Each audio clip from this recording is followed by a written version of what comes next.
भोजपुरी के दबंग स्टार खेसारी लाल यादव लेकर आ रहे हैं बहुत ही बड़ा धमाका। जी हाँ दोस्तों, इस लगन स्पेशल गुल्लू गुल्लू गाल जिसको लिखा है बहुत दिनों बाद आजाद सिंह ने, खेसारी लाल यादव के बहुत ही हेवी राइटर, और इस गाने में म्यूजिक दिया है विशाल सिंह ने। आपको बताते चले दोस्तों कि गाना पीपा म्यूजिक भोजपुरी चैनल से आ रहा है। अगर बात की जाए इस गाने की तो गाना एक डांस नंबर होने वाला है जो कि बहुत ही बड़े बजट पे शूट किया गया है। दोस्तों कहीं ना कहीं यहाँ पे साफ देखा जा सकता है कि ट्रेंडिंग स्टार खेसारी लाल यादव इस गाने में कुछ अलग करते दिखेंगे।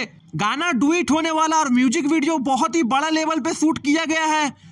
इस गाने में फीमेल गायिका है शिल्पी राज। आपको बताते चले दोस्तों कि यह गाना का टीजर पूरे यूट्यूब में ऑलरेडी बवाल मचा चुका और गाना 11 नवंबर को आप लोग का होने वाला है। दोस्तों अपने दबंग स्टार को तो आप जानते हैं, गुल्लू गुल्लू काल कोई बड़े चैनल से नहीं आ रहा, जबकि पीपा म्यूजिक भोजपुरी जो कि बहुत ही छोटा चैनल है, जो कि आप लोग समझ लीजिए कि बिल्कुल नया ही चैनल है। दोस्तों यही तो बात है अपने खेसारी लाल यादव उर्फ खेसारी भैया उर्फ ट्रेंडिंग स्टार की गाना चाहे मिलियन सब्सक्राइबर वाले चैनल से है या 0 सब्सक्राइबर वाला, 100 मिलियन तो फिक्स होता है। तो फ्रेंड्स आपको क्या लगता है कि इस लगन गुल्लू गुल्लू गाल क्या दर्शकों के बीच में अपनी जगह बना पाएगा? आपको क्या लगता है? कमेंट बॉक्स में अपनी राय जरूर दें और ऐसे ही चटपटी न्यूज़ के लिए हमारा चैनल भोजपुरिया भास्कर को जरूर सब्सक्राइब करें। धन्यवाद दोस्तों।